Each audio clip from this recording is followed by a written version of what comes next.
रास्ता मिलूची अनेक प्रतिश्रुति हेले परवर्ती समय ये प्रतिश्रुति प्रतारणा पलटिबा परे रास्ता एवं जराजीर्ण पलटि मो मोर सहयोगी भी देखापी ये हूँ उत्तर ओडिशार प्रसिद्ध शैवपीठ बाबा पंचलिंगेश्वर पीठ को जीवाई ये हूँ मुख्य रास्ता। यही रास्ता दे दैनंदिन केवल पर्यटन नुह साधारण लोक मैंने यातायात करुँच किंतु रास्तार अवस्था एपरी है साधारण लोकटीए ए चलिकी जीवाई मन उणा कर किंतु यही रास्तार प्रत्यह लक्षाधिक गाड़ी यातायात करुँची किंतु जेतेबेले साधारण वर्षा टिके हो जाउछि एठारे रास्ता कोउटा खाल कोउटा एवं पथचला रास्ता कोउटा साधारण लोकटीए जानापी अनेक असुविधार सम्मुखीन होउछंती। बड़ नित्य अनेक लोक एठारे दुर्घटनार सम्मुखीन होउछंती। साधारण जनता ठारू सीधासलख आलोचना करवा जे आज्ञा ये रास्ता केते दिन है एपरी भग्न अवस्था पड़ी एवं केते थर आपण मानकु प्रतिश्रुति दिया हलानी केते थर आपण मान जाईकी उपरिस्थ अधिकारी मानकु जणैलेनी। एटा हूँ श्यामसुंदरपुर पंचायत हेडक्वार्टर ये ऑफिसटा देखुं ता सामने शह शह लोक कम निमंत आसुँच पंचायत ऑफिस की सामने रास्ता जराजीर्ण अवस्था पड़ी आज की 1.5 वर्ष 2 वर्ष है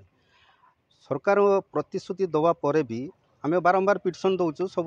माने पिटिशन देला प्रशासन ए बाबद उपरे प्रतिश्रुति दौरान रास्ता हो 15 दिन भितर हो 20 दिन भितर हो कहवापर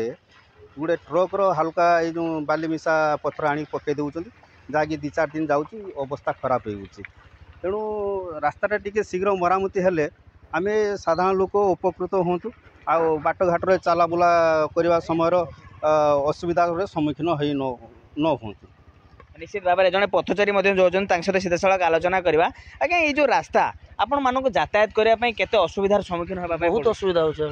कौन प्रकृत रास्तार अवस्था देखुना पूरा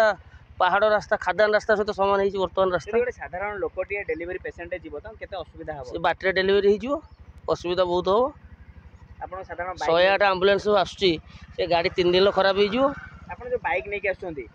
बाइक रे केते असुविधा होची बड़ गाड़ी केते जीवा पे असुविधा होतो बड़ गाड़ी कथा छाड़ू बाइक रे तो बहुत कष्ट लोक चलिक जावाई भी कष्ट पानी जमी रोचे बहुत पानी जमी रोचे देखुना आप सब रास्ता देखु हल्का वर्षा जो अधिक वर्षा होती रास्ता कोटा खाल कोटा जानी होची ना किसी जानी होनी एक्सीडेंट होची कौन असुविधा होची पानी जमी एक्सीडेंट होची पडुचंती पानी जमी रोचु देखा जाउनी रास्ता ना देखा जाउनी। निश्चित भाव में आप शुणुते जड़े बाइक चारी जी आसुले सी बयान करुले जितेबाला अधिक मात्रा वर्षा होची ए रास्तार खाल कोटा एवं रास्ता कोटा ताहा जानापी लोक संपूर्ण भाव में बोका हो जाउछंती कारण एठारे गोटे छोट नदीर भ्रम सृष्टि होची बा छोट गाड़ियार भ्रम सृष्टि होची जो लोक मैंने अनेक समय दुर्घटनार शिकार होती। आउ जड़े स्थानीय बासिंदा सहित आलोचना करवा आज्ञा प्रकृत में एने आपण मैंने केते थर प्रतिश्रुति पाइले एवं केते थर आपण मैंने अभियोग कले अनेक बार अभियोग होती प्रतिश्रुति भी अनेक बार मिली कि बाली किसी चिप्स पकई देगी अधा पथरिया कम करके ये छाड़ देकी पलि जाती एमती अवस्था भितर रास्ता सब दैनंदिन हाँ कलेक्टर को जनाई सब कलेक्टर को जनाई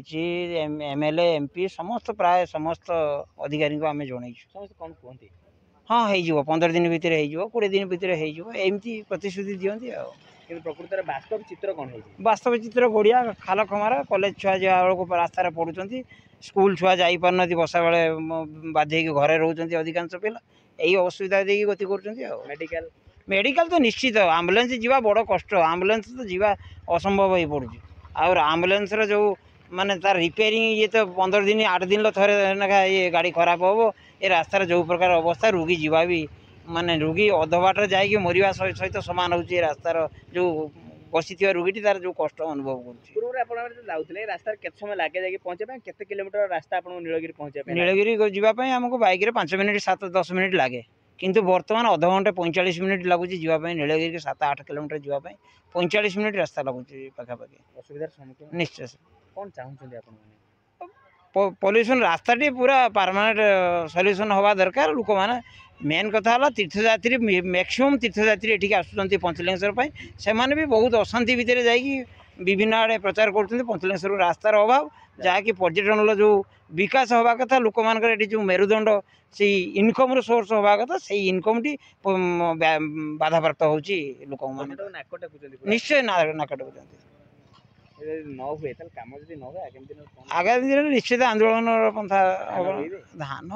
धान रुईबाटा रास्ता उपर जदि संभव नुहे बाध्य होगी विरक्ति प्रकाश कर लोक मैंने यहाँ हूँ सब ये कथा छाड़े हाँ माछ छड़ा जी बाध्य होगी गड़िया सृष्टि माछ छाड़ी चाष कर 2 पैसा इनकम करेंगे हाँ निश्चय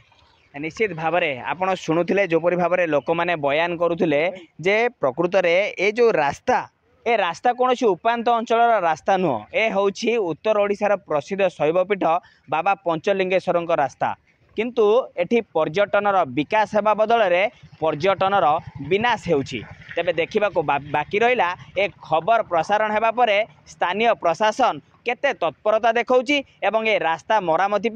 केते सजाग होउछि। नलगिरी दिलीप स्वाई कनक न्यूज।